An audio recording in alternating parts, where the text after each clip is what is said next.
ওয়ালাইকুম আসসালাম ওয়া রাহমাতুল্লাহি ওয়া বারাকাতুহু। আলহামদুলিল্লাহ ইন্নাল হামদালিল্লাহ নাহমাদুহু ওয়া নাস্তাঈনুহু ওয়া নাস্তাগফিরুহু ওয়া নাউযু বিল্লাহি মিন শুরুরি আনফুসিনা ওয়া মিন সাইয়্যাতি আমালিনা মান ইয়াহদিহিল্লাহু ফালা মুদিল্লা লাহু ওয়া মান ইউদ্লিল ফালা হাদিয়া লাহু ওয়া আশহাদু আন লা ইলাহা ইল্লাল্লাহ ওয়াহদাহু লা শারীকা লাহু وأشهد أن محمدا عبده ورسوله أما بعد فإن خير الحديث كتاب الله وخير الهدي هدي محمد صلى الله عليه وسلم وشر الأمور محدثاتها وكل محدثة بدعة وكل بدعة ضلالة وكل ضلالة في النار رب اشرح لي صدري ويسر لي أمري واحلل عقدة من لساني يفقهوا قولي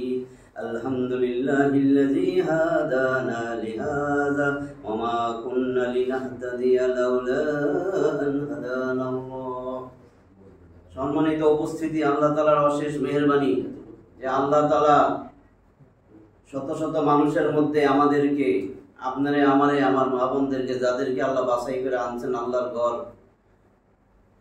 যেই ঘরে কোরআন সুন্নাহর কথা হয়, তাফসীর হয় কোরআনের, সেখানে যে আনছেন এটা বহুত বড় মেহেরবানি। আল্লাহ আমাদেরকে পছন্দ করছেন, ভালোবাসেন, তার ঘরে আনছেন। এই জন্য দিল থেকে জোরে সোরে সবাই মিলে একবার কলেমায়ে শুকর আদায় করি, সবাই বলি আলহামদুলিল্লাহ। আমরা ধারাবাহিকভাবে সূরা নিসার তাফসীর করতেছিলাম, আমরা ধারাবাহিকভাবে আসছি, একদম সিরিয়ালি 4 নম্বর সূরায় আসছি। আজকে আমরা 146 থেকে তাফসীর শুনব। আউযু বিল্লাহি মিনাশ শাইতানির রাজীম। বিসমিল্লাহির রাহমানির রাহিম। إلا الذين تابوا وأصلحوا واعتصموا بالله وأخلصوا دينهم لله فأولئك مع المؤمنين وسوف يؤتي الله المؤمنين أجرا عظيما। কি বলতেছেন আল্লাহ? ইল্লাল্লাযীনা তাবু, তবে যারা তওবা করেছে, ওয়া আসলাহু, এবং নিজেদের সংশোধন করে নিছে, ওয়া তাসামু বিল্লাহ, আল্লাহর রজ্জুকে দৃঢ়ভাবে ধারণ করেছে। ওয়া তাসামু বহুবচন, কিন্তু সবাই মিল্লা দৃঢ়ভাবে দুই হাতে মজবুত করে ধরছে। আখাযা ইয়াখুযু, ওইটাও ধরা, ওইটা হলো ধরা, আর এটা হলো একেবারে মজবুত করে ধরা। ওয়াতাসামু, ইতিসামা, ইয়াতাসামু, ইতিসামুন ভাবে ইস্তিফালুন থেকে আসছে। ওয়াতাসিমু দৃঢ়ভাবে ধরা, একেবারে দুই হাতে মজবুত করে ধরা। দুই হাতে মজবুত করে ধরার কারণ আছে, কিন্তু একেবারে মজবুত করে 5 আঙ্গুল দিয়া ধরা, এক হাতে ধরা, এক আঙ্গুল দিয়া ধরলে থাকবো 2 আঙ্গুলে, 3 আঙ্গুলে, 5 আঙ্গুল। আমরা এটা একটু, আমি খালি 5টা আঙ্গুলের কথাই বলে দিই, এটা ব্যাখ্যা করা এখন সম্ভব না, 5 ঘন্টা লাগবে। 5 আঙ্গুল দিয়া ধরতে গেছে মজবুত করে। আমরা কিন্তু শুধু মনে করি যে নামাজ, রোজা, হজ, যাকাত, দান সদকা করছি, এটা একটা আঙ্গুল, এটা কিন্তু একটা আঙ্গুল দিয়া ধরা যাবে? আল্লাহ 3 নম্বর সূরা আলী ইমরান 200টা আয়াত আছে, তার মধ্যে 103 নম্বর আয়াতে আবার এই কথাই বলছেন, ওয়াতাসিমু বিহাবলিল্লাহি জামিআন ওয়া লা তাফাররাকু। ওয়াতাসিমু এখানেও কিন্তু প্লুরাল, বহুবচন, জমার সিগা। আর হাবলুল্লাহ একবচন। আল্লাহর রজ্জু, একটা রশি ধরতে বলছেন, কোরআনকে মজবুত করে ধরতে বলছেন। ওয়ালা তাফাররাকু, দলে দলে বিভক্ত হইতে মানা করছেন, যে নিজেরা বিভিন্ন দলে ভাগ হইল না। আমরা দলে ভাগ হইছি, আল্লাহ যা যা কইছে তার বিপরীত করছে, কাজে আল্লাহর কথাই শুনি না, আবার কই আমি ঈমানদার। 5 আঙ্গুল দিয়ে না ধরলে 1 আঙ্গুল কই না নামাজ, নাহলে আমরা কিন্তু অনেকে বুঝি না যে নামাজ, রোজা, হজ, যাকাত, দান সদকা সব করছে, এবারে জান্নাতে যাবে, একটা আঙ্গুল। 5 আঙ্গুল মানে কি? 1 নম্বর ঈমান, একটা আঙ্গুল হলো ঈমান। দ্বিতীয় আঙ্গুল যেটা, সেটা হলো ইবাদত। ইবাদতের মধ্যে নামাজ, রোজা, হজ, যাকাত, দান, সদকা যা আছে সব ইবাদত। 3 নম্বর মুআমালা, 4 নম্বর মুআশারা, মুআমেলা না মুআমালা, মুআশারা। 5 নম্বর আখলাক, আখলাক, আখলাক। এই 5টা আঙ্গুল, এটা হলো ওয়াতাসামু। এটাই বলতেছেন আল্লাহ, ইল্লাযীনা তাবু ওয়া আসলাহু ওয়া তাসামু বিল্লাহ। যে তওবা করে নিল, নিজেরে সংশোধন করলো এবং আল্লাহরে শক্ত মজবুত করে আল্লাহর রজ্জুকে দৃঢ়ভাবে ধারণ করলো, ওয়া আখলাসু দীনাহুম লিল্লাহ, আল্লাহর জন্য তার দ্বীনকে একনিষ্ঠভাবে গ্রহণ করে নিল, ফাউলাইকা মাআল মুমিনিন, এরাই তারা যারা মুমিনদের সাথে থাকবে। ওয়াসাউফা ইউতিল্লাহুল মুমিনিনা আজরান আযীমা, শীঘ্রই আল্লাহ তাআলা এই মুমিনগুলারে আজরান আযীমা, মহা পুরস্কার দান করবেন। এর আগে বলছি আজরান আযীমার ব্যাখ্যা, সংক্ষেপে একটু বলি। মুসলিমের হাদিস, রাসূল সাল্লাল্লাহু আলাইহি ওয়াসাল্লাম বলেছেন আজরান আযীমা, এমনি তো যদি কইতো আজর দিবন, পুরস্কার দিবে, মানে জান্নাত দিয়ে দিবে। তো মহা পুরস্কার কি? জান্নাতই তো অনেক কিছু, তো মহা পুরস্কার হয়েছে জান্নাত যে দিব, তোমারে জান্নাতে আনছে আল্লাহ, এখন মেহমানদারি করবে। নুজুলাম মিন গাফুরির রহিম, আছে না 29 নম্বর না 32 নম্বর আয়াত, 41 নম্বর সূরা হামিম সাজদার। নুজুলাম মিন গাফুরির রহিম, আল্লাহ মেহমানদারি করবে। মেহমানদারি করলে মেহমানরে দেওয়া যায় না? আল্লাহ জান্নাতে সাক্ষাৎ দিবেন, আল্লাহর সাথে সাক্ষাৎ হবে। পূর্ণিমার, রাসূল বলতেছেন পূর্ণিমার চাঁদ যেমনি দেখো, কোনো অসুবিধা হয়? কয় না। সাহাবীরা কয় না না, কোনো অসুবিধা নাই, পূর্ণিমার চাঁদ দেখতে কোনো, আল্লাহরে এমনি দেখবা। তো এটা মহা পুরস্কার। এইভাবে চললে এগুলা পাওয়া যাবে না। এইভাবে চললে এই যে আল্লাহ সতর্ক করতেছে, ভূমিকম্প আইতেছে। এইখানে আবার দেখেন ব্যাখ্যা কি বলছেন, আমি আহসানুল বয়ানের ব্যাখ্যা বলতেছি। মুনাফিকদের মধ্যে যেই ব্যক্তি এই 4টা কর্মের প্রতি ঐকান্তিকতার সাথে যত্নবান হবে, এই 4টা তওবা করে নিল, দ্বীনের ব্যাপারে ইখলাস, একনিষ্ঠভাবে নিজের দ্বীনের ব্যাপারে আল্লাহর জন্যই যা করে সব আল্লাহর জন্য করে, নিজের ইসলাহ করে নিছে, সংশোধন, ইসলাহি বয়ান করে না। আর 4 নম্বর কি? একেবারে ওয়াতাসিমু বিহাবলিল্লাহ, আল্লাহর রজ্জ কোরআনকে শক্ত মজবুত করে ধরছে। এই 4টা যদি মুনাফিকরাও করে, সে জাহান্নামে যাওয়ার পরিবর্তে ঈমানদারদের সাথে জান্নাতে প্রবেশ করবে। মুনাফিকদের সুযোগ দিচ্ছে। 147 নম্বর আয়াত, মা ইয়াফআলুল্লাহু বিআযাবিকুম ইন শাকারতুম ওয়া আমানতুম ওয়া কানা আল্লাহু শাকিরান আলীমা। মা ইয়াফআলুল্লাহু বিআযাবিকুম ইন শাকারতুম ওয়া আমানতুম, তোমরা যদি আল্লাহর কৃতজ্ঞ বান্দা হয়ে যাও, ওয়া আমানতুম, এবং তোমরা যদি ঈমান নিয়ে আসো, আল্লাহর কি কাম আছে? তোমাদের আযাব দিয়ে আল্লাহর কি লাভ? আল্লাহর কি কোনো লাভ আছে তোমাদেরকে আযাব দিবে? আল্লাহর শুকরগুজার বান্দা হয়ে যাও, আল্লাহর কৃতজ্ঞতা স্বীকার করো, শুকরগুজার বান্দা হইলে আল্লাহ যা করতে গেছে তাই করবেন, যা নিষেধ করছে তা নিষেধ, আল্লাহর কাছে সারেন্ডার করবেন। কারণ আপনি বলবেন আমি তো মুসলিম, মুসলিম মানে আত্মসমর্পণকারী, যে আল্লাহর শুকরিয়া আদায় করে, মুসলিম না হয়ে উপায় আছে? তাহলে কি হইল? যদি তোমরা কৃতজ্ঞতা প্রকাশ করো আর ঈমান আনো, তাহলে তোমাদেরকে আযাব দিয়ে আল্লাহর কি কাম? কি করবেন আল্লাহ আযাব দিয়া? ওয়া কানা আল্লাহু শাকিরান আলীমা, আল্লাহ পুরস্কার দানকারী, আলীমা। বলছে না একবার জেরের পরে যজমালা ইয়া, আর যদি পেশের পরে যজমালা বাদ দিয়া শেষ হয় আলীমা, খাবীরুন, হাকীমুন, এগুলা হইল ইসমে ফাইল মুবালাগা, অতিরিক্ত, অতিরঞ্জিত, অনেক অনেক অনেক অনেক জ্ঞানী।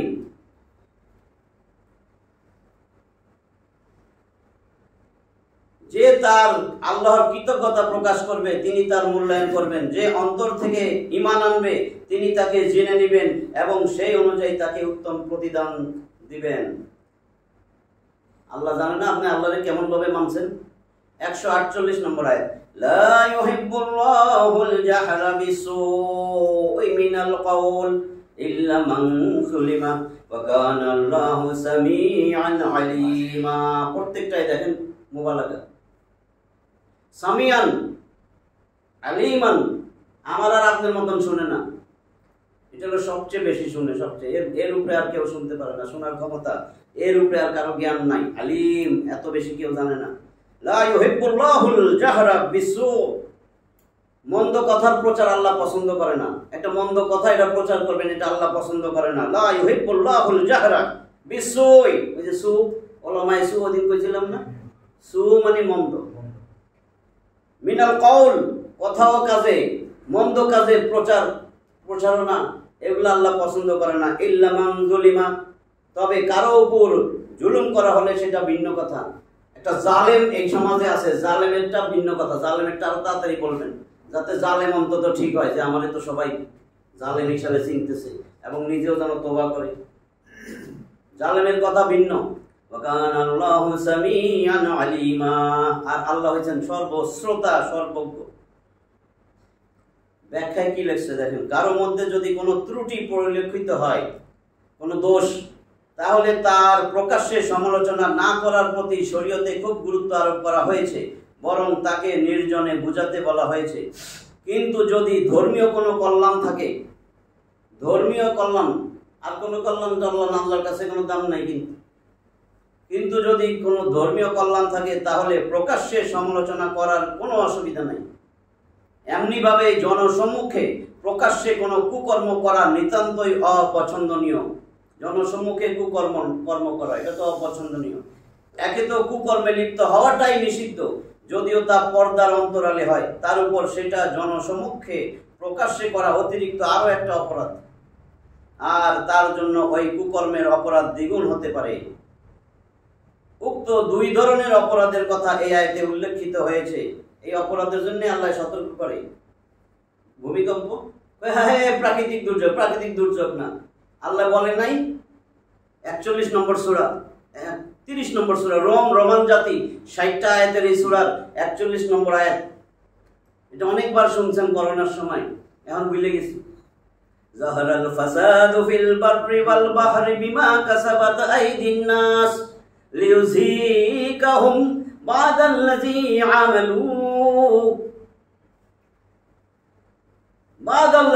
আমালু এই আমল যে করতেছে, এই আমলের কিছু কিছু আমলে আল্লাহ বিরক্ত হইয়া লিউযীকাহুম, তাদেরকে আযাব আস্বাদন করান।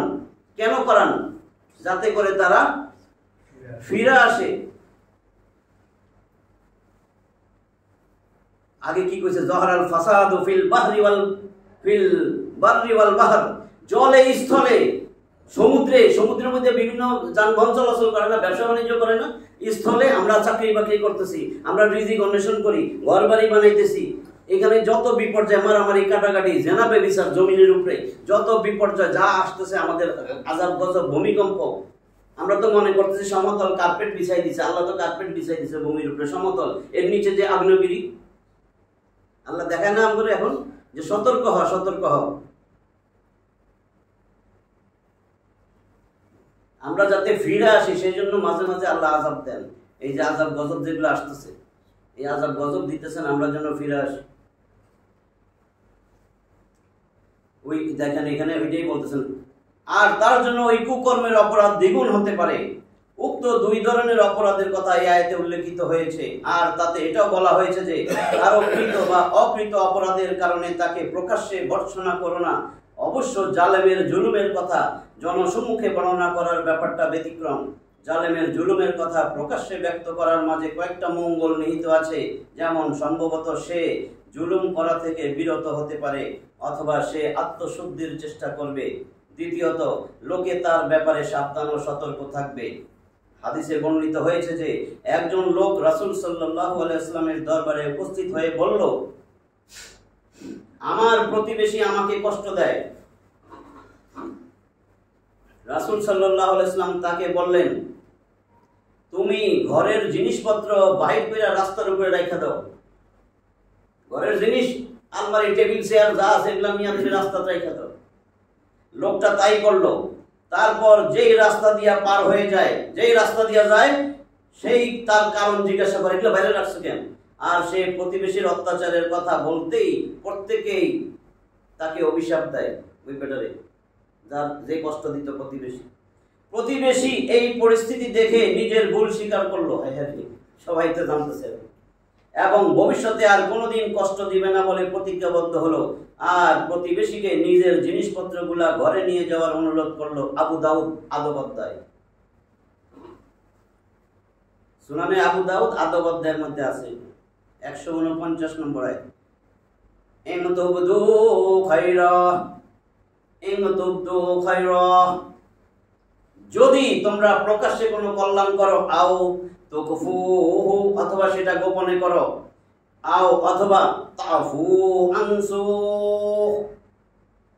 অথবা কোনো মন্দ কিছু ছিল সেটাকে ক্ষমা করলা, ফা ইন্নাল্লাহা কানা আফুওয়ান কাদিরা,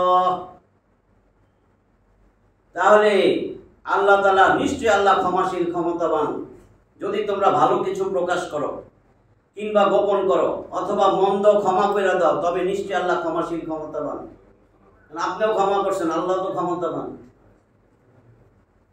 কোন ব্যক্তি যদি কারো উপর জুলুম বা অন্যায় উৎপীড়ন করে, তাহলে শরীয়তে মজলুম ব্যক্তির জন্য ততটুকু পরিমাণে প্রতিশোধ নেওয়ার অনুমতি আছে যতটুকু পরিমাণ জুলুম তার প্রতি করা হয়েছে। নবী করিম সাল্লাল্লাহু আলাইহি ওয়াসাল্লাম বলেন, আপোষের মধ্যে গালিগালাজ করে এমন দুই ব্যক্তি যা কিছু বলে পাপ সূচনাকারী ব্যক্তির উপর বর্তায়। দুই ব্যক্তি গালিগালাজ করতেছে, যে সূচনা করছে এই বেটার উপরে পড়বে।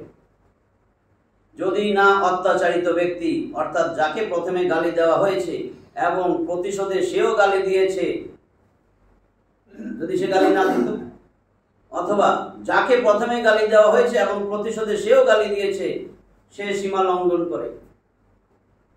মুসলিম শরীফের হাদিস। কিন্তু প্রতিশোধ গ্রহণের অনুমতির সাথে সাথে ক্ষমা প্রদর্শন করার প্রতি অধিক অনুপ্রাণিত করা হয়েছে, কেননা আল্লাহ তাআলা প্রতিশোধ নেওয়ার ব্যাপারে পূর্ণরূপে ক্ষমতাবান, তা সত্ত্বেও তিনি ক্ষমা করে দেন। এই জন্য তিনি বলেন, মন্দের প্রতিফল তো অনুরূপ মন্দই, কিন্তু যে ক্ষমা করে দেয় ও আপোষ নিষ্পত্তি করে তার পুরস্কার আল্লাহর নিকট আছে। নিশ্চয়ই তিনি অত্যাচারীদেরকে ভালোবাসেন না। 42 নম্বর সূরা, সূরার 40 নম্বর আয়াত। আর হাদিসে মহানবী সাল্লাল্লাহু আলাইহি ওয়াসাল্লাম বলেছেন, অপরাধ মার্জনা করার কারণে আল্লাহ মার্জনাকারীর সম্মান ও ইজ্জত বাড়িয়ে দেন। মুসলিম শরীফ 150। ইন্নাল্লাযীনা ইয়াকফুরুনা বিল্লাহি ওয়া রুসুলিহি, নিশ্চয়ই যারা ইয়াকফুরুনা বিল্লাহি ওয়া রুসুলিহি, আল্লাহ এবং তার রাসূলগণের নাশুকরিয়া করে, কুফরি করে, অস্বীকার করে, আল্লাহকে অস্বীকার করে, অমান্য করে, রাসূলদেরকেও, বহুবচন রুসুলিহি, রুসুলিহি, ওয়া ইউরিদুনা আন ইউফাররিকু বাইনাল্লাহি ওয়া রুসুলিহি, আর কি করে? তারা চায় ইউফাররিকু বাইনাল্লাহ ওয়া রুসুলিহি, আল্লাহ এবং তার রাসূলগণের মধ্যে, আল্লাহর প্রতি যে ঈমান আনবে, রাসূলের প্রতি ঈমান আনবে, এই ঈমানের মধ্যে পার্থক্য করতে চায়। তারা পার্থক্য করে আল্লাহর প্রতি ঈমানে এবং রাসূলগণের প্রতি ঈমানে, তারা পার্থক্য করতে চায়। ওয়া ইয়াকুলুনা নুমিনু বিবাদিন ওয়া নাকফুরু বিবাদ, তারা বলে আমরা কতকের উপরে ঈমান আনবো, কতকের ঈমান আনবো না, এটার নবী মানবো, ওটার মানবো না। ওয়া ইউরিদুনা আন ইয়াত্তাখিযু বাইনা যালিকা সাবিলা, তারা চায় এই দুইয়ের মাঝখানে একটা পথ, সবার উপর ঈমান আনবো না, দুইটার মাঝামাঝি একটা পথ তারা অবলম্বন করতে চায়। নিশ্চয়ই যারা আল্লাহ তার রাসূলগণকে অবিশ্বাস করে আর আল্লাহ ও রাসূলের মধ্যে পার্থক্য করতে ইচ্ছা করে এবং বলে আমরা কতককে বিশ্বাস করি এবং কতককে অবিশ্বাস করি, এবং তারা এর মধ্যবর্তী একটা পথ অবলম্বন করতে চায়, এরা কেমন? ভালো ঈমানদার। 151 উলাইকা হুমুল কাফিরুনা হাক্কা, এরাই একেবারে যথার্থ কাফের, যথার্থ কাফের, প্রকৃত কাফের। ওয়াতাদনা লিল কাফিরিনা আযাবাম মুহিনা। আল্লাহ কয় ওয়াতাদনা, আমি তো তৈরি করে ধুয়ে দিছি, লিল কাফিরিনা, এই কাফেরদের জন্য, আযাবাম মুহিনা, অপমানজনক লাঞ্ছনাদায়ক শাস্তি, আযাব। আহলে কিতাবদের সম্পর্কে প্রথমেই উল্লেখ করা হয়েছে যে তারা কিছু নবীগণের প্রতি বিশ্বাস স্থাপন করে আর কিছু নবীগণকে অমান্য করে। যেমন ইহুদিরা কি করে, ঈসা আলাইহিস সালাম আর মুহাম্মদ সাল্লাল্লাহু আলাইহি ওয়াসাল্লামের প্রতি অবিশ্বাস করে, ইহুদিরা খালি মুসা আলাইহিস সালাম। আর খ্রিস্টানরা মুহাম্মদ সাল্লাল্লাহু আলাইহি ওয়াসাল্লামের প্রতি বিশ্বাস স্থাপন করে না। আল্লাহ তাআলা বলেন নবীগণের মধ্যে পার্থক্যকারীগণ ঈমানদারী না, বরং পুরোপুরি কাফের। হাক্কা উলাইকা হুমুল কাফিরুনা 152। ওয়াল্লাযীনা আমানু বিল্লাহি ওয়া রাসূলিহি, আর যারা ঈমান আনছে আল্লাহর উপরে আর তার রাসূলগণের উপরে, ওয়ালাম ইউফাররিকু বাইনা আহাদিম মিনহুম, আর তাদের কারো মধ্যে কোনো পার্থক্য করে নাই, উলাইকা সাউফা ইউতিহিম উজুরাহুম, উলাইকা এরাই ওই সকল লোক, সাউফা শীঘ্রই, সিন সাউফা, ইউতিহিম তিনি তাদেরকে দিবেন, উজুরাহুম তাদের পুরস্কার, ওয়া কানা আল্লাহু গফুরুর রহিমা, সব মুবালাগ। আর আল্লাহ হইতেছেন অতিশয় ক্ষমাশীল, অতিশয় মেহেরবান। এই আয়াতে ঈমানদারদের বৈশিষ্ট্য বর্ণনা করা হয়েছে যে তারা সকল নবীগণের প্রতি বিশ্বাস স্থাপন করে, যেমনটা মুসলিমরা কোনো নবীকে অমান্য করে না। কুরআনুল কারীমের উপরোক্ত স্পষ্ট ঘোষণায় ওই সব বিভ্রান্ত লোকদের মতবাদ খণ্ডন করা হয়েছে যারা বলে, ভালো করে শুনেন, অনেকেই বলে মিয়া সব ধর্মে ভালো জিনিস আছে, একটা ধর্মের মধ্যে ঠিক মতন থাকলেই হবে, এটা কাফের। আমি কই নাই তো, দেখেন কুরআনুল কারীমের উপরোক্ত স্পষ্ট ঘোষণায় ওই সব বিভ্রান্ত লোকদের মতবাদ খণ্ডন করা হয়েছে, কারণ ধর্ম একটাই। যারা বলে সব ধর্ম সমান, যারা অন্যান্য ধর্মাবলম্বীদের প্রতি উদারতা প্রদর্শন করতে গিয়ে নিজেদের ধর্মমত ও ধর্মীয় বিশ্বাসকে বিজাতির পদমূলে উৎসর্গ দিতে চায়, ধর্মনিরপেক্ষ। যারা কোরআনের স্পষ্ট বিধানকে উপেক্ষা করে অন্যান্য ধর্মানুসারীদেরকে বুঝাইতে চায় যে ইসলামই একমাত্র মুক্তির সনদ নয়, বরং অমুসলিমরাও তাদের নিজ নিজ ধর্মে কর্মে স্থির থেকে পরকালে পরিত্রাণ লাভ করতে পারে। অথচ কোরআনের এই আয়াতে স্পষ্ট বলা হয়েছে যে আল্লাহর উপর বিশ্বাস স্থাপনের সাথে সাথে মুহাম্মদ সাল্লাল্লাহু আলাইহি ওয়াসাল্লামের প্রতি বিশ্বাস স্থাপন করা জরুরি। সুতরাং কেউ যদি শেষ রাসূলের রিসালাতকে অমান্য করে তাহলে আল্লাহর উপর তার ঈমান গ্রহণযোগ্য হবে না। এটা সূরা বাকারার 62 নম্বর আয়াতে আমরা ভালো ব্যাখ্যা দিয়েছি, বুঝছেন তো? এটা শ্রেষ্ঠ ধর্ম, দ্বিতীয় ধর্ম কোন ধর্ম, ধর্ম একটাই, ইন্নাদ-দীনা ইনদাল্লাহিল ইসলাম। শ্রেষ্ঠ ধর্ম কইলে তার মানে আরো একটা আছে, দ্বিতীয় ধর্ম একমাত্র ধর্ম, এইসব কইলে আবার দ্বিতীয় ধর্মই একটা, বাকিটা মানুষে বানাইছে না। 153 নম্বর আয়াত, ইয়াসআলুকা আহলুল কিতাব, আহলে কিতাবরা তোমার কাছে দাবি করে, রাসূলুল্লাহ বলতেছেন, আল্লাহ জানাইতেছেন, ইয়াসআলুকা তারা তোমারে দাবি করে, জিগায়, জানতে চায়, আহলুল কিতাব কিতাবের আহলে কিতাবরা কি বলে, আনতুনাজ্জিলা আলাইহিম কিতাবাম মিনাস সামাই, যে তুমি আসমান থেকে একটা কিতাব নাজিল করাইবা, তাদের উপরে একটা লিখিত কিতাব নাজিল করাইবা। ফাকাদ সাআলু মূসা আকবারা মিন যালিকা, মুসা আলাইহিস সালামের কাছে এর চেয়ে বড় জিনিস চাইছিল তারা, তারা দাবি করেছিল প্রকৃতপক্ষে মুসার কাছে অনেক বড়, এর চেয়ে অনেক বড়। আপনারা তো কইছে একটা কিতাব নাজিল করান আসমান থেকে, আর মুসা আলাইহিস সালামরা কি কইছে, যে আমরা মানব না, আল্লাহরে দেখতে চাই। গেছে না এটা, আমরা আল্লাহরে দেখবো, আরে না, আমাদেরকে দেখাও। ফাকালু, কি দাবি করছিল তারা, বলেছিল আরিনাল্লাহ জাহরাতান, জাহির বাতিন কইছে না, জাহরাতান আমাদেরকে প্রকাশ্যে আল্লাহরে দেখাও, আরিনা আমাদেরকে দেখাও আল্লাহ আল্লাহকে জাহরাতান প্রকাশ্যে। ওয়া আখাযাতহুমুস সাইকাতু বিযুলমিহিম আখাযাতহুমুস সাইকাতু বিযুলমিহিম, অতঃপর এই জুলুমের কারণে বজ্রপাত তাদেরকে ধরেছিল। কত জুলুম করতেছি, এই যে ভূমিকম্পটা এটা কি জন্য আইছে? জুলুমের কারণে। জুলুম আসলে একটু এটার মাঝখানে না করলে ভুলে যাবে। জুলুম কইতে যে এমন হয়েছে, আমরা যে কত জুলুম করি এটা একটু চিন্তা করি। আজান দিতেছে 5 বার, আল্লাহ ডাকতেছে আসেন না। একটা মিস কল হইলে সাথে সাথে এই মিস কলের মধ্যে আবার পাঠান, মিস কলটা দেখছেন, নামাজের মধ্যে কলটা দেখে আবার চোখটা ধুয়ে দেন যে হায় হায় কি জানি একটা হারাই দিব, আপনার এই মিস কলটা আবার দেন। আল্লাহ যে 5 বার মিস কল দিছে, একবারও আইন নেই মসজিদে, এটা জুলুম না? জুলুম করেন নাই আপনি? আপনারই আল্লাহ শরীর দিছে, আল্লাহ আপনার চোখ দিছে, নাক দিছে, কান দিছে, কিছু না চাইতেই পাইছেন। চোখ চাইছেন আল্লাহর কাছে কোনোদিন? নামাজের সময় আজান দিছে, জামাত হইতেছে, আপনি যে চলে যাইতেছেন, ব্যবসার মধ্যে আছেন, একজন কাস্টমার আছে বা জামাতে যাইতেছিলেন, গেলেন না, নামাজি লোক, এটাও তো জুলুম। কেন জুলুম করলেন? আপনারা কি এইভাবে নামাজ পড়তে গেছে? আল্লাহ রাসূল কি বলছেন? আমার ইচ্ছা করে প্রত্যেকটা ঘরে যাই, এলাকার যুবক নিয়ে যাই, ওই ঘরে আগুন লাগাই দিই যে জামাতে আসেন এই পুরুষ, খালি নারী আর শিশুর জন্য আমি কাজটা করি না। কত বড় কঠিন জিনিস। আপনি ফজরের সময় ঘুমাই থাকেন, বুড়া ছেলে হেডারও ঘুম পাড়ায় রাখেন, এগুলো জুলুম না? আপনি নিজে চিন্তা করেন, আল্লাহ তো ডাকে। আপনি যখন, কালকেও বলছি, আপনি যখন মোবাইল নিয়ে ঘুমাই থাকেন, রাত দরজা জানলা সব কিছু বন্ধ করে কত জুলুম করেন। অন্ধকার, কেউ নাই, মা বাপ পাশের রুমে, অথবা আব্বা আম্মা যদি কাছে আসে, আপনি তাড়াতাড়ি অন্যটা দেখেন, কি দেখতেছিলেন? অথবা 2 বছরের বাচ্চা আসছে, তাও আপনি সেটা দেখেন না তার সামনে। অথচ যখন সব চলে যায় তখন কিন্তু আল্লাহ দেখতেছে বা দেউকা সবকিছু করতেছেন, কিন্তু একবারও মনে হয় না আল্লাহর আঙ্গুল দিয়ে দেখতেছেন। কিন্তু এইভাবে যে স্ক্রলিং করতেছেন, সরাইতেছেন আল্লাহর আঙ্গুল, নিজের কারো আঙ্গুল না। এই আঙ্গুল কে দিছে? আল্লাহ কয় আমি কারীম রব, না চাইতে সব দিছি। ইয়া আইয়ুহাল ইনসানু মা গাররাকা বিরাব্বিকাল কারীম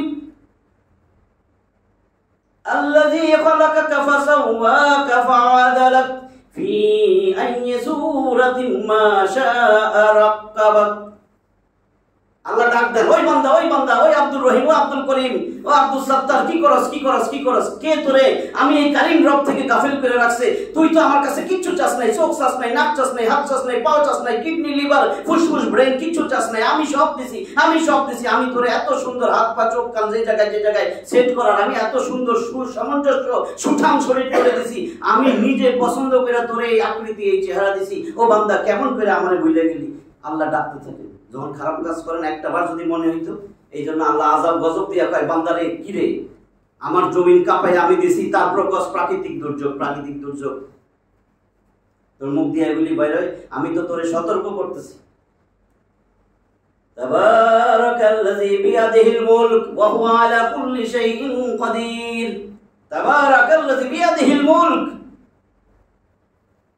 বরকতময় সেই সত্তা যিনি বিয়াদিহিল মুলক, সমস্ত কর্তৃত্ব তার হাতের মধ্যে, সমস্ত ক্ষমতার মালিক আল্লাহ। ওয়া হুয়া আলা কুল্লি শাইইন কাদির, সর্বশক্তিমান, সব ক্ষমতার মালিক সে। এটা তো সূরা মুলকের 1 নম্বর আয়াত, এটা সবাই পারেন। এই সূরা মুলকের 16 আর 17 নম্বর আয়াত। আমিনকুম মান ফিস সামাই, তোমরা কি নিরাপদ মনে করো? মান ফিস সামাই, যে আসমানে আছে। দেখেন, এটা দিয়ে আল্লাহ কয় আমি আসমানে আছি। এত তর্ক বিতর্ক কেন? আল্লাহর আয়াত না? আল্লাহ কোথায় আছে? তর্ক বিতর্ক খালি করে। আল্লাহ আরশে আছে, আর কোনো তর্ক বিতর্ক নেই। আল্লাহর কথার পরে কারো কথার দাম নাই। আল্লাহ কি কইছে দেখেন, আমিনকুম মান ফিস সামাই, যে আসমানে আছে সেই রব। তোমরা কি মনে করেছো তোমরা আমিনকুম, তোমরা কি নিরাপদ হয়ে গেছো? আইয়া খসিফা খসাফা ইয়াক, আরে কি জানি, খসাফা ইয়াকসফু আই ইয়াখসিফা বিকুমুল আরদ। তোমরা কি নিরাপদ মনে করতেছো? যিনি আসমানে আছে তার হাত থেকে নিরাপদ হয়ে গেছো? দেখেন তারপরে কি কয়, আই ইয়াখসাফা বিকুমুল আরদ, তিনি কি তোমাদেরকে তোমাদের জমিন সহ ধসাইয়া দিবেন না? জমিন সহ ধসাইয়া দেওয়া তো আর্থকুইক, ভূমিকম্প। আল্লাহ কয় নিরাপদ হয়ে গেছোস মনে করতেছোস? ফাইযা হিয়া তামুর, আমি কিন্তু ভয়ঙ্কর ভূমিকম্প দেব, কাঁপতে থাকবে, জমিন কাঁপতে থাকবে। এখনো ফিরায়, এখনো ফিরায়। একবার চিন্তা করছি এগুলো কি কয়? আল্লাহ প্রাকৃতিক দুর্যোগ। আল্লাহকে আমি ভূমিকম্প দিছি তোর ফেরত আসার জন্য। তোর ছেলে মেয়ে এরকম উলঙ্গ চলে কেন? তোর বউ উলঙ্গ চলে কেন? তোরে তো আমি বানাইছি, তোর হাত পা সব শরীর আমি দিছি, তোর বউয়ের যা আছে সব আমি দিছি, এই ফর্সা বউ এত সুন্দরী আমি বানাইছি। কইছেন একটু আল্লাহ যে খালাকা কাফাসা ওয়া কাফা আদালা ফি আইয়ি সূরাতিন মা শাআ রাক্কাবা, তোর বউয়ের সুরত, তোর বউয়ের শক্ল, তোর বউয়ের চেহারা, শরীর গঠন এত সুন্দরী, এই জন্য সব দেখাস।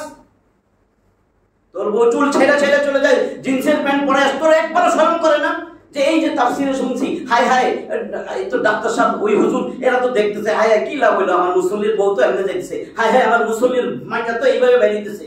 কেন কইলাম? জানা আর না বাইর হয়, কারণ আমার মা বোনরা পাশে না, যাতে আর না বাইর হয়। না বাড়িলে কার ফজিলত? আমারও উপকার, কারণ আমারও চোখ জায়গা, তো আমি তো ফেরেশতা না, চোখটা যায় কেন? কলা সুইলা রেখে দিলে মাছি বসে কেন? কাঁঠাল একটা ছোলেন সুইলা রাখেন, আর একটা ঢাকা কাঁঠাল ধন, কোনটা মাছি বয়ে? তো সুইলা দিয়েছেন কেন? সুইলা দিয়েছেন কেন? কারণ কি এত মোটা মাছি আসে? মোটাটাই তো আসবে, মোটাটাই আসবে। তারপরে আবার দোষ দেন কাঁঠাল ছোলার জন্য নাইছে মাছি, মাছির দোষ, দেখে ধুলেন না কেন? আযাব গজব কেন আসে সেটাও বুঝে না। 17 নম্বর আয়াত দেখেন, 17 নম্বরে একই রকম আছে, আমিনতুম মান ফিস সামাই আন ইউরসিলা, দেখেন পাঠাইতেছেন কি, আন ইউরসিলা আলাইকুম হাসিবা, এটা সিন না, হাসিবা সিন মানে হিসাব নিকাশ, এটা সদ, হাসিবা, হাসিবা মানে পাথর নিক্ষেপকারী, পাথর নিক্ষেপকারী ঝড়। আল্লাহ কয় তোমরা কি নিরাপদ মনে করতেছো? নিরাপদ হয়ে গেছো? যিনি আসমানে আছেন তার হাত থেকে তোমরা নিরাপদ, তিনি কি তোমাদেরকে পাথর নিক্ষেপকারী ঝড় দিবেন না? পাথর নিক্ষেপকারী ঝড়, শিলাবৃষ্টি দেখছেন তো, শিলা পড়ে অনেক কিছু, অনেকে মারাও যায়। পাথর নিক্ষেপকারী ঝড়ের কথা আল্লাহ বলতেছেন, এমন ঝড় ঝাপটা পাথর সহ উল্কাপিণ্ড আল্লাহ আযাব দিছে না? হুজুর বলছিল না, এটা তো আমরাও ঘটনাটা পড়ছি, আদ জাতি সামুদ জাতি, হ্যাঁ 7 রাত 8 দিন এরকম খেজুর গাছের মতন এক একটা লম্বা পয়লা ডগার মতন পয়লা রয়েছিল না জমিনে, আসমানে উপর উঠে গিয়ে এরকম নিচে মারছে।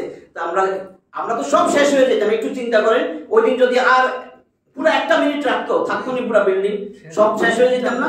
তো যার ব্যাংকে টাকা আছে, যার যেখানে টাকা আছে, যার কিস্তি চলতেছে, সব তো কি হইতো?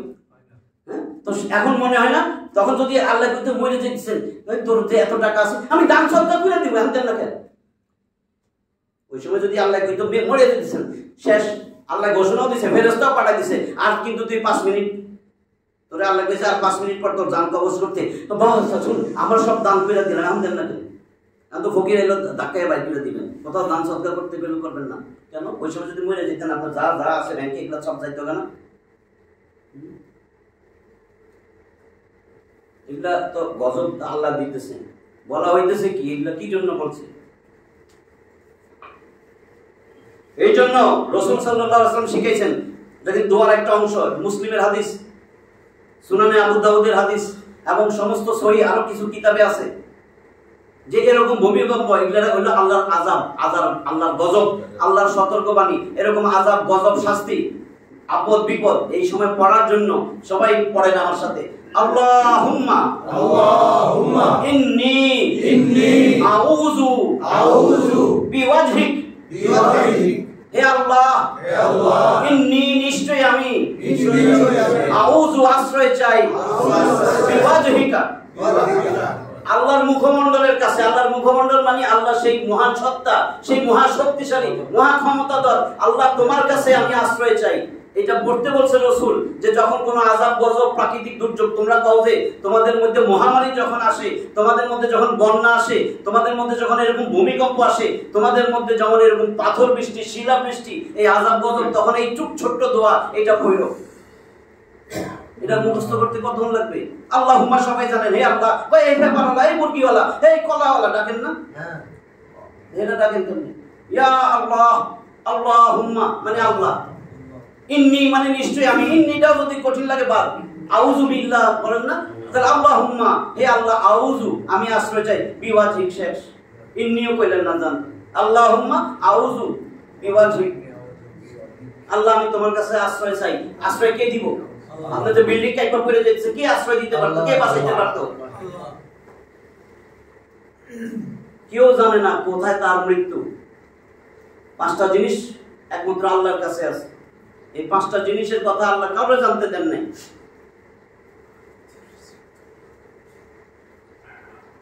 ইমাম মালিক, হঠাৎ মনে আছে বলি, ইমাম মালিক, মুয়াত্তা মালিক, ইমাম মালিক, ইমাম মালিকের সময় ইমাম মালিক 40 বছর মক্কায় ছিলেন। পরে মনে করছেন শেষ সময় আমি মদিনায় যাইগা। তার ইচ্ছা ছিল আমি মদিনার নবী, তার সাথে হাসরে উঠবো, আমি মদিনায় মরবো। তো ইমাম মালিক শেষ সময় চলে গেছেন, 40 বছর মক্কায় ছিলেন, হিজরত করে মদিনায় এসেছেন। এখন মদিনার থেকে আর বাইরেন না, যদি মইরা যাই অন্য জায়গায়, আমি এখানেই মরবো। তো দেখতেছে হজের সময় হাজিরা ইরানের কাপড় পরে যাইতেছে। এখন আফসোস লাগে, ইস যদি আরাফায় যাইতে পারতাম, ইস যদি আমি একটু আরাফায় যাইতাম। কিন্তু আমি তো জানি না, যদি আমি ওখানে মারা যাই আমার তো মদিনায় মরণ হবে না। ইস একটু দোয়া করতে পারতাম যদি। তো ইস্তেখারার নামাজ পড়ছে, ইস্তেখারার নামাজ পড়তেছে পড়তেছে তো একদিন স্বপ্ন দেখে আল্লাহ রসুলের সাথে সাক্ষাৎ। আল্লাহ রসুল এসে 5টা আঙ্গুল দেখেছে, 5টা আঙ্গুল চলে গেছে। রসুল 5টা আঙ্গুল দেখে। এখন সকালে ঘুমের থেকে চিন্তা করে 5টা আঙ্গুল দেখে কিছু করল না, গেল গেল 5টা কি, আমি কি 5 মাস বাঁচবো? সে তো এটা চিন্তা করতেছিল, আমি কি 5 বছর বাঁচবো? 5 বছর বাঁচলে তো ভালো, আমি যাই আবার আসতে পারবো। 5 মাস হইলেও চলে, 5 দিন হইলে তো ব্যাপারটা কেমন, যদি 5 মিনিট হয় কি অবস্থা, কি করবো? তার খাদেমরে ডাকছে, খাদেম শোনো, সেই সময় আল্লাহর ওলি ছিলেন একজন, স্বপ্ন ব্যাখ্যা করতেন, তাবির করতে পারতো সবচেয়ে ভালো, ইবনে সিরিন। ইবনে সিরিন খাদেমরে বলে তুমি যাও আল্লাহর ওলি ইবনে সিরিনের কাছে যাও, তারে জিজ্ঞেস করবা একজন আর স্বপ্ন দেখছে, আমার নাম কইবা না, খবরদার, যে একজন স্বপ্ন দেখছে আল্লাহ রসুল তারে স্বপ্নের মধ্যে আইসা 5টা আঙ্গুল দেখাইয়া কিছু বলেন না, চলে গেছে, এর ব্যাখ্যা দেন, কিন্তু নাম কইবা না। খাদেম গেছে গা, আইসা কয় হে আল্লাহর ওলি বুজুর্গ, আপনার কাছে একজনে জানতে চাইছে, উনি স্বপ্ন দেখছেন। আমি সংক্ষেপ করতেছি, 5টা আঙ্গুল। কয় কে স্বপ্ন দেখছে, বলো, নাম বলো। কয় নাম বলা নিষেধ আছে, ব্যাখ্যা করা নিষেধ আছে, তুমি যাও, যদি নাম না বলো আমি ব্যাখ্যা করতে পারবো না। তবে শুনে রাখো, এইটা শুধু এই জামানার ইমাম ইমাম মালিকই দেখতে পারে। সে তো আর বলতে মানা করছে, চলে আসছে। আইসা কয় যে আমি তো তারে বলছিলাম, সে কয় নাম না বললে ব্যাখ্যা করা যাবে না, আমি তো নাম বলিনি, আপনি নিষেধ করছেন, এখন আমি কি করব? কয় যাও, আমার তো এটা জানতেই হবে, যাও নামটাই কইয়া দাও। কয় হ্যাঁ হ্যাঁ ইমাম মালিকই দেখছে। এখন আবার আসছে, আইসা কয় জি হুজুর আপনার কথাই ঠিক, ইমাম মালিকই দেখছে। কয় শুনো, কোন নবী রাসূলের আল্লাহ এই 5টা ইলম দেন নাই। এই 5 আঙ্গুল দিয়া সেটাই বোঝানো হয়েছে, এই 5টা ইলম কারো কাছে নাই। এই 5টা ইলম একমাত্র আল্লাহ তার ভান্ডারে রেখে দিয়েছেন, আল্লাহ কারোরে দেন নাই। 31 নম্বর সূরা, সূরা লুকমানের একদম শেষ আয়াত, 34টা আয়াত আছে। লুকমান একজন জ্ঞানী ব্যক্তি, 34টা আয়াত আমার পুরা মুখস্থ নাই, আমি চেষ্টা করতেছি। 5টা ইলম। 1 নম্বর, ইন্নাল্লাহা ইনদাহু ইলমুস সাআত, নিশ্চয়ই একমাত্র কিয়ামতের জ্ঞান আল্লাহর কাছে আছে। কিয়ামত, এই যে শুনেন না, এই দিন কিয়ামত, এই দিন কিয়ামত, কানে আঙ্গুল দিয়া রেখেন, এই কোনো কিয়ামত কিয়ামত নাই। আপনারা আমল করতে গেছে, ঈমান আমল বানাইতে বলছে, ঈমান আমল বানাইতে কইছে, আপনার কিয়ামত নিয়ে চিন্তা করতে বলে নাই, ঈমান আমল বানান। কিয়ামত, এই কিয়ামত শুধু রাসূল যেটা বলছে এটা ঠিক। রাসূল বলছেন জুম্মার দিনে, শুক্রবার দিনে, হ্যাঁ কিয়ামত হবে। ওই সময় কিন্তু প্রচন্ড ভূমিকম্পই হবে, শুক্রবারই ছিল। কাজে একটু খেয়াল করা, ঈমান আমল বাড়ানো, ঈমান আমল বাড়ানো, ঈমান আমল মজবুত করা। এরকম ভূমিকম্প হইলে মসজিদ ঘুরে যায়। আমি চেম্বারে ছিলাম মাগরিবের সময়, জায়গাই নাই, কি রে ভাই, 4তলা মসজিদ পুরা ভরা, এসার সময় দেখি খালি, বুঝলে গেছে শেষ ওইটুকি, ওইটুক পর্যন্তই তাদের ইয়া ছিল। জান না, রমজানের প্রথম দিকে মসজিদ ভরে থাকে, জায়গা পাওয়া যায় না, এরপরে শেষ।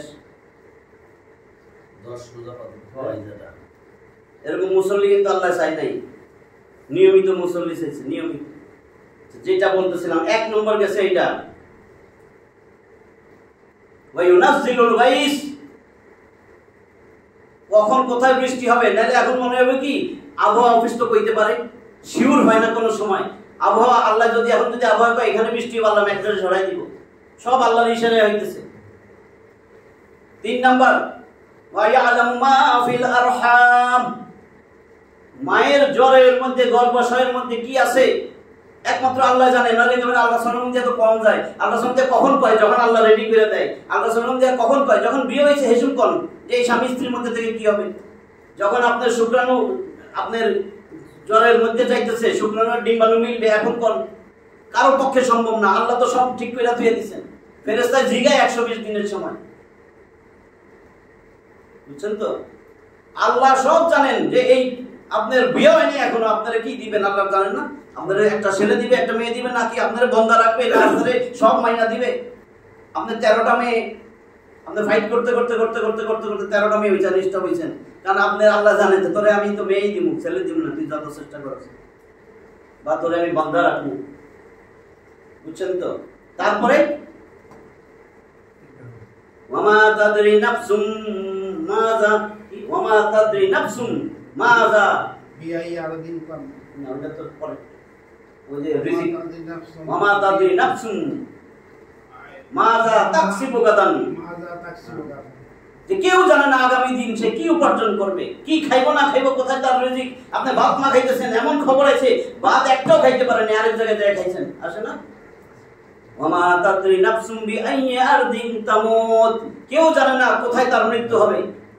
আপনি জানেন না কোথায় আপনার মৃত্যু। আপনার ভূমিকম্প হয়েছে, তাড়াতাড়ি ধরে আপনি তাড়াতাড়ি নিচে আইতেছেন, নিচে আইছেন আর দেখেন কি আলির সামনে দিয়ে গেছেন, ওইটা পাতাল পড়ছে, এই এসে মরছেন। হ্যাঁ, রুমে থাকলে মনে মরতাম না। আপনার মৃত্যু কোথায় সেখানেই মরবেন। আপনি মোটরসাইকেল চালাইয়া এখন গাজীপুর গেছেন, গাজীপুরের ওই ট্রাকের নিচে মৃত্যু ছিল, ওইখানেই মরবেন আপনি। আপনি কোন আয়া ছেলেটা যদি আজকে মোটরসাইকেল না কিনা দিত, আমার গাজীপুর না যেত, ও দিন যাইবেই গাজীপুরে। যার যেখানে মৃত্যু সে সেখানেই যাবে, সে সেখানেই যাবে, বুঝছেন তো। এই জন্য বলছে সবসময় কোনো বিপর্যয় আসলে, কোনো ভূমিকম্প হয়েছে, কোনো শিলাবৃষ্টি হয়েছে, কোনো হঠাৎ করে বজ্রপাত হয়েছে, আপনি যাই দেখেন, যত বিপদ আপদ দেখেন, ওই দোয়াটা পড়ার জন্য। রসুলের দোয়া শিখানো, রসুলের কথা, তো রসুলের কথা মানলে ফজিলত আর ফজিলত। রসুলের কথা আল্লাহ শিখাই দিয়েছেন তো, যে এইটা বলো আল্লাহুম্মা ইন্নী আউযু বিওয়াজহিক, ওয়াজহিক। আমি এখন 2টা হাদিস বলি, বাংলায় বলে দিতেছি, হঠাৎ মনে হয়েছে, কারণ আমরা এখন একটু মন নরম আছে, ভূমিকম্প, নাহলে 1 সপ্তাহ পর কইলে হইতো না। হ্যাঁ, একটা হলো মুসলিমের হাদিস, একটা বুখারীর হাদিস, তিরমিজির হাদিস আর বুখারীর হাদিস। তিরমিজির হাদিস, তোমাদের মধ্যে এই যে বিপর্যয় আমি দিতেছি, তোমাদের মধ্যে এত বিপর্যয় যে আসে, এগুলা কখন আসে? যখন গায়িকা নায়িকা বাদ্যযন্ত্র নিজের পোলার বিয়াতে তো জমি কাপে বাঁচায় ফেলাইতেছে। যখন গায়িকা মাদকে সয়লাভ হয়ে যাবে, গায়িকা নায়িকা বাদ্যযন্ত্র মাদকে সয়লাভ হবে, তখন আল্লাহ এরকম আযাব গজব দিবেন। আল্লাহ কিন্তু 17 নম্বর আয়াতে ওইখানে কিন্তু কইছে লাস্টে, ফাসাতালামুনা কাইফা নাযির। 17 নম্বর আয়াত, আমিনতুম মান ফিস সামাই, তোমরা কি নিরাপদ হয়ে গেছো তার হাত থেকে, যিনি আসমানে আছেন? তোমরা কি মনে করছো তোমরা নিরাপদ? আই ইউরসিলা আলাইকুম হাসিবা, যে তিনি তোমাদেরকে পাথর নিক্ষেপকারী ঝঞ্ঝা ঝড় দিয়া তোমাদেরকে ধ্বংস করবে না, তোমরা নিরাপদ হয়ে গেছো।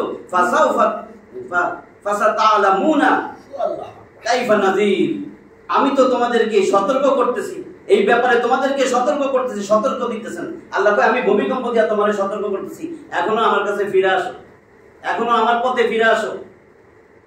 আল্লাহ রাসূল কি বলতেছেন? তিরমিজির হাদিস, যে যখন গায়িকা বাদ্যযন্ত্র নায়িকা নায়ক আর মদ সয়লাভ হয়ে যাবে, তখন এরকম সিরিজ ভূমিকম্পগুলা দিবে, যে তোমরা সতর্ক হও, সতর্ক হও। বুখারীর হাদিস, বুখারীরটা ভালো করে শুনেন। আমানতের খেয়ানতকারী যখন তোমরা হইবা, কয় আমানতের খেয়ানত, যখন তোমরা আমানত নষ্ট করবা। সাহাবীরা জিজ্ঞাসা, হে আল্লাহর রাসূল, আমানত নষ্ট আবার কি? কয় আমানত নষ্ট মানে তোমরা যখন অযোগ্য ব্যক্তিদের নেতা বানাইবা, অযোগ্য ব্যক্তিদেরকে দায়িত্ব দিয়া দিবা, অযোগ্য ব্যক্তির দায়িত্ব অর্পণ করবো। অযোগ্য বুঝেন তো? কোরআন সুন্নাহর বিন্দু মাত্র জ্ঞান নেই, আল্লাহর কাছে অযোগ্য বলতে শুধু সেইটাই। ভালো করে বুঝছেন ভাই? ওর তো মাস্টার ডিগ্রি করা, ওটা তো ডাক্তার, ব্যারিস্টার, ওটা তো ইঞ্জিনিয়ার। এগুলা কিন্তু আল্লাহর কাছে কোনো দাম আছে? আলিফটা কেমনে লেখে? আলিফ কি? আমার ছেলের নামে না আলিফ। এই কোরআন পড়তে এটা কি, এটা কি, এটা কি, এটা দেশ সব কি জানি কিরকম লেখা, বাংলা না ইংলিশও না, এটা কি? জীবনে দেখেই নেই অক্ষরগুলা। এটা কি? তারা বিপ্লব হাসছিল না আছে এরকম কিন্তু অনেক বলদ পাইবেন। ওর তো 16 আনাই নিশা। আপনারা দুনিয়ায় পাঠাইছে কে? আপনি আল্লাহর কিতাবটাই জানেন না, আল্লাহর কোরআনটাই পড়েন নাই। আপনি আলেম ওলামার সাথে বন্ধুত্ব নাই, সিগারেট কর, গাঞ্জা কর, পাঙ্গি কর, নারী ব্যবসায়ী, এর লগে আপনার কি খাতির, কি বন্ধুত্ব? আবার আপনি তার আদর্শের সঙ্গে খালি স্যারে এটাই কয়, ডাক্তার সাহেব এটাই কয়। আমি তো এটা আইসি, আমি কি করবো? প্রত্যেকটা কথাই তো এটাই, প্রত্যেকটা কথা এটা। রাসূল কি কইছে? আমানতের খেয়ানত। সাহাবীরা কইতেছে আমানত নষ্ট কারে কয়? আমানত নষ্ট যখন অযোগ্য ব্যক্তিরা দায়িত্বভার নিবে, অযোগ্য নেতার অনুসারী হয়ে যাইবা, তখন সিরিজ ভূমিকম্প দেওয়া হবে। বুখারীর হাদিস। তখন খালি ভূমিকম্প হবে, ভূমিকম্প হবে। আর এরকম প্রচন্ড ভূমিকম্পে ইযা যুলজিলাতিল আরদু জিলজালাহা ওয়া আখরাজাতিল আরদু আসকালাহা ওয়া ক্বালাল ইনসানু মা লাহা। কোথায়? জিলজাল না? সূরা 99 8 আয়াত 1 2 3। ইযা যুলজিলাতিল আরদু জিলজালাহা, জমিন প্রচন্ড ভূমিকম্পে কম্পমান হবে, কাঁপতে থাকবে। ওয়া আখরাজাতিল আরদু আসকালাহা, আর জমিনের মধ্যে যা আছে সব সে উল্টাইয়া বাইর করে দিবে। মানুষ কইব এটা কি হইল, এটা কি হইল? স্বর্ণ, রূপা, খনিজ যা আছে সব উল্টাই দিবে। মানুষ যা কবর দিছিলেন এটারও বাইর করে দিবে। তত মজা যে গরিব স্বর্ণটা লয়ে দৌড়াইয়া যায়, তাই না? স্বর্ণ রূপা দৌড়া দিছে, দেখো এখন দৌড়া দিই। ওই যে তখন বলে যাইব না, চোখের সামনে স্বর্ণের খনি সব মাটির উপরে, স্বর্ণ যাইব না কি আনতে? এখন যায় কেন? তখন বলবে ওয়াকালাল ইনসানু মা লাহা, আরে কি হইছে রে পৃথিবীর, কি হইছে জমিনের, কি হইল? এইজন্য বলছে যখন এরকম হবে, এটা হলো আল্লাহর সতর্কবাণী। আল্লাহ সতর্ক করতেছেন তুমি আল্লাহর দিকে ফিরে আসো। যখন এরকম ভূমিকম্প হবে তোমার 4টা কাজ বেশি বেশি করবে। 1 নাম্বার ঈমান আমল, যা করছো এতদিন আল্লাহর কাছে তওবা কইরা ঈমান আমল বানাও, ঈমান আমল বানাও। 5 ওয়াক্ত সালাতে যোগ দাও, দান সদকা করো, সওম রোজা পালন করো ঠিক মতন। 2 নাম্বার তুমি কোরআন শিখো, কোরআন বুঝার চেষ্টা করো, কোরআনের প্রতিদিন কিছু কিছু আয়াত পড়ো, অর্থ সহ সহিহ ভাবে শুদ্ধ করে শেখার চেষ্টা করো। তুমি সহিহ হাদিসগুলো তালাশ করো, আলেম ওলামাদের সাথে বন্ধুত্ব করো, আলেম ওলামাদের সাথে বন্ধুত্ব করো। শয়তানি বাদরামি করিস না, তুই নিজে ধ্বংস হয়ে যাবি। উবদু আলিমান আও মুতাআল্লিমান আও মুস্তামিয়ান আও মুহিব্বান ওয়ালা তাকুনিল খামিসাতা ফাতাহলিক। কি কইছে? উবদু আলিমান হও, তুমি আলেম হও। উবদু অথবা আরেক জায়গায় কইছে কুন আলিমান। উবদু আলিমান হও, তুমি আলেম, নালে তুমি একজন আলেম হও। আও মুস্তামিয়ান, অথবা আলেমদের কথা মনোযোগ সহকারে শ্রবণ করনেওয়ালা হও। উবদু আলিমান আও মুতাআল্লিমান, তুমি ইলম অন্বেষণকারী হও। আও মুহিব্বান, অথবা আলেমদেরকে মহব্বত করনেওয়ালা হও। 4টা। ওয়ালা তাকুনিল খামিসাতা, 5ম প্রকার হইও না। খবরদার খবরদার 5ম প্রকার হইও না, ফাতাহলিক, ধ্বংস হয়ে যাবে। রাসূল বলছে। নিউটনেরটা ভুল হয় না, রাসূলেরটা বলেছি না। আর্কিমিডিসেরটা ভুল হয় না, Abraham Lincoln, Karl Marx, Lenin, মাও সেতুং। বুঝছেন? 5ম প্রকার হইও না, সব তো রাসূলের কথা, কোনটা কইছে নি? ওই ব্যারিস্টারের বিপক্ষে যাইস না, ওই বিচারপতির বিপক্ষে যাইস না, ওই সম্রাটের পক্ষে যাইস না, এর কইছে কোন হাদিস আছে? আলেম ওলামাদের বিরুদ্ধে যায় না। কোরআন হাদিসের জ্ঞানের কথা আল্লাহ বলছেন, রাসূলও বলছেন। এটা ছাড়া খবরে কি দিগাইব? তুমি পাটিগণিত পারো না কেন? ওই থাপড়া ওরে অ্যালজেব্রা পারো না, তুমি বীজগণিত কিছুই শিখো না, দিগাইব না? Physics, chemistry, biology, anatomy, physiology. কি রে আমেরিকার খবর রাখছ না কেন? তুমি খবরের কাগজ নাম তো খবরের কাগজ চিনি না, আল্লাহ মাকো। দেখেন ওইখানে কি বলতেছেন, কি কইছিলাম? আর হইল তওবা ইস্তেগফার, এখনই সময়। বারবার তওবা ইস্তেগফার, সাইয়্যিদুল ইস্তেগফার লেখা পড়ে পড়াই দিছি অর্থ সহ। সাইয়্যিদুল ইস্তেগফার মুখস্থ কইরা প্রতিদিন ঘুমের আগে একবার, কারণ জানেন না ঘুমের মধ্যে যদি মইরা যান জান্নাত বুঝছি না, সকালে একবার পড়লে সন্ধ্যার আগে মরলে জান্নাত, সন্ধ্যায় পড়লে সকালের আগে মরলে জান্নাত। তো আমি আর একটু বেশি পড়লে অসুবিধা কোথায়? আয়াতুল কুরসি প্রতি নামাজের পরে জান্নাত, যায় না কেন জান্নাত? এ বলে পড়ছে, কয় মরে না তো জান্নাতের জন্য, কে মরলে না জান্নাত। চতুর্থ, ধৈর্য এবং দৃঢ়তা। যত ফিতনা আসুক, কারণ এখন ফিতনার যুগ, ফিতনা আসবে, সব উলঙ্গ চলতে চাইবো, আপনিও চাইবেন কেন? আপনি ঈমান আমলের উপরে একেবারে অবিচল দৃঢ় থাকবেন, আল্লাহর পথে অবিচল থাকবেন, আল্লাহর পথে ঘুরবেন। কোরআন সুন্নাহ, এখন কোরআন সবাইকে পড়তে জানতে হবে। কোরআনের জন্য আলেম ওলামার সাথে সাথে ঘুরবেন, জায়গায় জায়গায় মাদ্রাসা।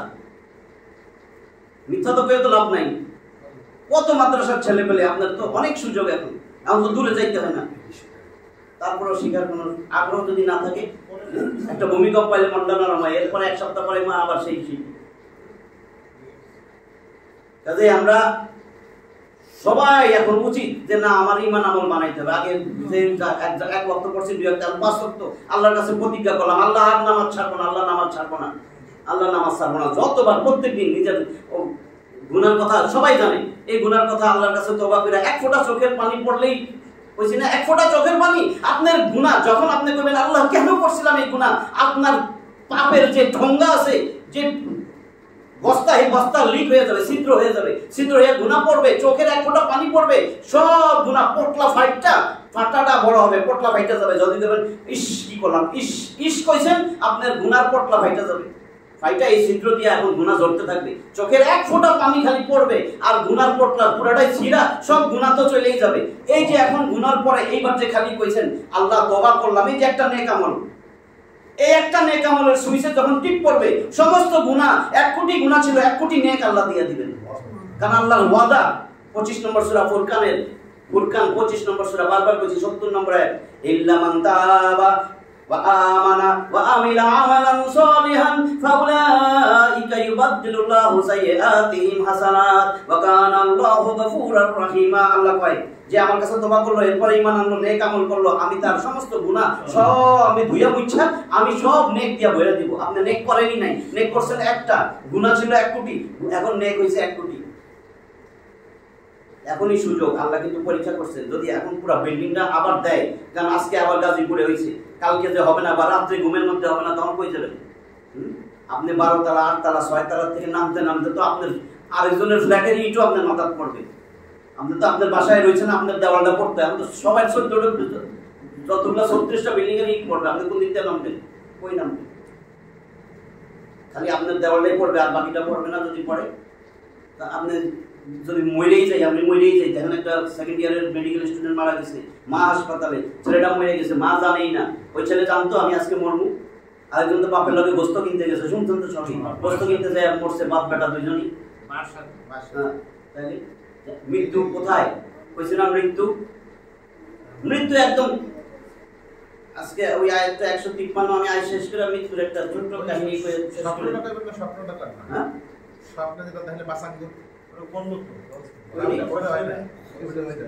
ও আচ্ছা, এটা হয় না, শেষ হয়নি। 5 আঙ্গুলের কথা, এই যে 5টাই হয়ে গেছে। একটা হলো কিয়ামতের জ্ঞান আমি কারোরে দেই নাই। 2 নাম্বার বৃষ্টি, কখন কোথায় বৃষ্টি হবে এই জ্ঞান আমি কারোরে দেই নাই। 3 নাম্বার মায়ের জ্বরের মধ্যে ছেলে না মেয়ে কি দিছি আমি সন্তান, সেটা কারোরে দেই নাই। কে কখন কোথায় তার রিজিক, আগামী দিন সে কি উপার্জন করবে সেটা আমি কারোরে দেই নাই। 5 নাম্বার কে কোথায় কখন মৃত্যুবরণ করবে তার কোনো কিছু আমি দেই নাই। কারণ আল্লাহ কিন্তু 3 নম্বর সূরা আল ইমরানের 145 নম্বর আয়াতে বলছে, ওয়া মা কানা লিনাফসিন আন তামুতা ইল্লা বিইজনিল্লাহ কিতাবাম মুআজ্জালা। মানুষ আল্লাহর অনুমতি ছাড়া কোনো প্রাণী মরতে পারে না। প্রত্যেকটা মানুষের মৃত্যুর দিনক্ষণ আমি কিতাবে লেখা দিয়ে দিয়েছি। তার মানে কিতাবে লেখা আছে, হ্যাঁ, কিতাবে সব লেখা আছে। তারপরে নামে বলছি, তারপর কি হজে গেল কিনা, না ওখানে থাকলো? না না, হজ যাবো কোথাও, কারণ এত আর কেন পাইলই না অনুমতি, কিছু তো জানা হলো না। 5 আঙ্গুল দিয়ে এটা তো আল্লাহর কাছে কি জানতে পারবো, এটা আল্লাহর কাছে। আচ্ছা, ওই আয়াতটা শেষ করে দিই। 153 সুম্মাত্তাখাযু, অতঃপর সুম্মাত্তাখাযুল ইজলা মিন বাদি মা জাআতহুমুল বায়িনাত, তাদের কাছে সুস্পষ্ট দলিল প্রমাণ আসার পরেও এরপরে তারা কিন্তু কি করলো? বাসুর পূজা লিপ্ত হয়েছে, উপাস্য রূপে গ্রহণ করছিল। ফাআফাউনা আন যালিকা, তবুও আল্লাহকে আমি তাদেরকে মাফ করে দিছি। মাফের পর মাফ করছে না এগুলো। ওয়াআতাইনা মূসা সুলতানাম মুবিনা, আর আমি মুসারে সুস্পষ্ট দলিল প্রমাণ, মুসা আলাইহিস সালামকে আমি দিয়েছিলাম সুস্পষ্ট দলিল প্রমাণ। এই 153, এই যে মৃত্যুর কথা বলছি, আজকে 153 পর্যন্ত থাকলো একটা, এটা কিন্তু তাফসীরের কিতাবের কথা, আমি যেটা বলবো মৃত্যুর কথা। আইনামা তাকুনু ইউদরিকুমুল মাউত ওয়ালাউ কুনতুম ফি বুরুজিন মুশাইয়াদা, আইনামা তাকুনু ইউদরিকুমুল মাউত, সূরা নিসা 4 এই সূরাতে গেছে 78। তোমরা যেখানেই থাকো না কেন, সুদৃঢ় প্রাচীর কাছের ঘর বানায়ও যদি থাকো, মৃত্যু তোমারে ধরবেই ধরবে। আমি তাফসীরের কিতাবের কথা বলতেছি, হুজুর আছে। কি হয়েছে? এক মহিলা বাচ্চা প্রসব হবে, প্রসব বেদনা, তার 7-8 বছরের একটা গোলাম আছে। গোলামরা কইতেছে, তুই যা, আমার একটু ব্যথাটা উপশম হবে, আমার একটু এই গরম পানি আইনা দে, গরম পানি সেক টেক দিব, আগুন আইনা দে, আগুন, গরম পানি না, ওখানে লেখা আছে আগুন, আগুন আইনা দাও, আগুনের সেক দিব। এমন সময় মেয়ে হয়ে গেছে, ডেলিভারি, মেয়ে বাচ্চা। তো সে আগুন আনতে যাইব, ঘরের থেকে বাইরে এসে দেখে আল্লাহ, এক আল্লাহর ওলি, একবার বুজুর্গ, একেবারে মাথায় পাগড়ি, দাড়ি টুপি, এত সুন্দর কিছু চেহারা আছে যেটা দেখলে মনে হয় জীবনে মিথ্যা কথা কইতে পারে না, এরকম। তো বুজুর্গ বলতেছে, কি গোলাম, কই যাও? আমি আগুন আনতে যাই। কেন আগুন আনতে যাও? আমার মনিবের প্রসব বেদনা হয়েছে, তার জন্য একটু আরাম পাইবো, আগুন আনতে যাই। আগুন আনা লাগবে না, তার তো মেয়ে হয়েছে না? হ্যাঁ মেয়ে হয়েছে। শুনো, এই মেয়েটা, আমি সংক্ষেপ করতেছি, সময় অল্প, এই মেয়েটা ভবিষ্যতে 100 পুরুষের সাথে জেনা করবে। তো ছেলেটা কইছে 100 পুরুষের জেনা করবে? হ্যাঁ, 100 পুরুষের চরিত্র নষ্ট করবে, মাত্র হয়েছে এটা। তো তারপর কোমরে ছিল একটা ছুরি, সেবার কি এর আগুন টাগুন আনবো, এটারে তো তাহলে মাইরি ভালাম, দুনিয়াতে রাখবো না। সে গেছে ভিতরে যাইয়া দেখে গেল তো অজ্ঞানের মতন হয়ে গেছে তার মালিক, মহিলাটা প্রসব বেদনা, পাশে রক্ত, সে যাইয়া একেবারে দেখে ওটা ছোট বাচ্চা, একেবারে প্যাডের ভিতরে ছড়িটা মাইরা দিয়ে একটা টান দিয়েছে, নারী বুড়ি বেড়ে গেছে।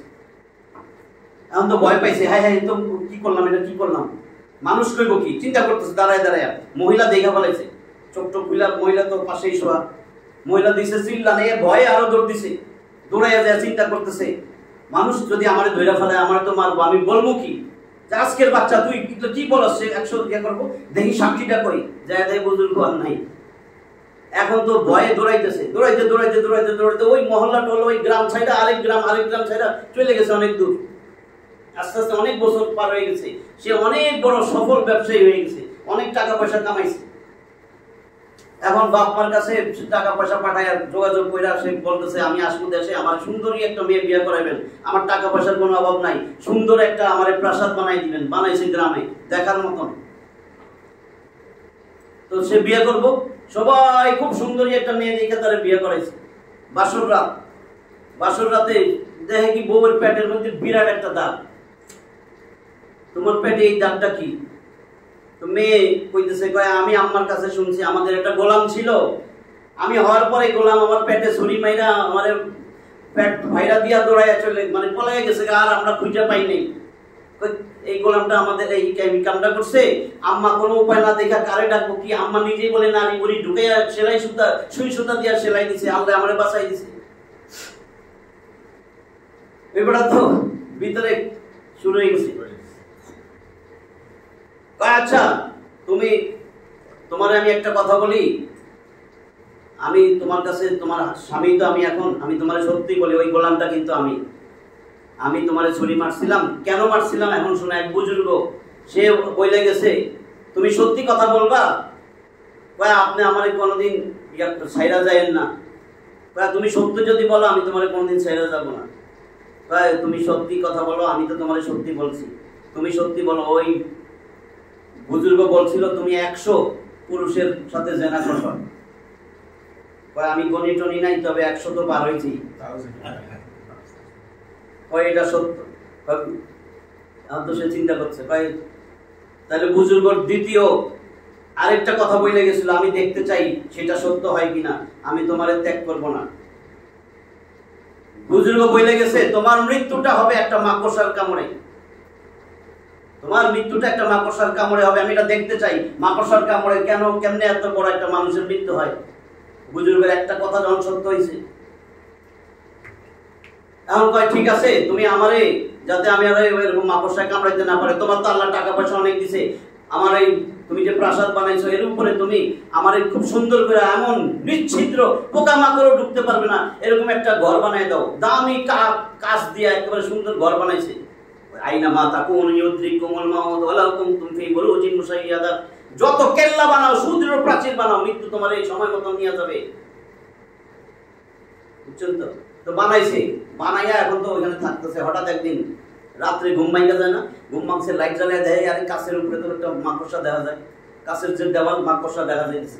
কয়ে বউ উঠো উঠো উঠো, ওই দেখো মাকড়সা। বুজুর্গরা বলছিল এই মাকড়সার কামড়েই তোমার মৃত্যু হবে না, কি নাহলে মাকড়সা আইলো কেন?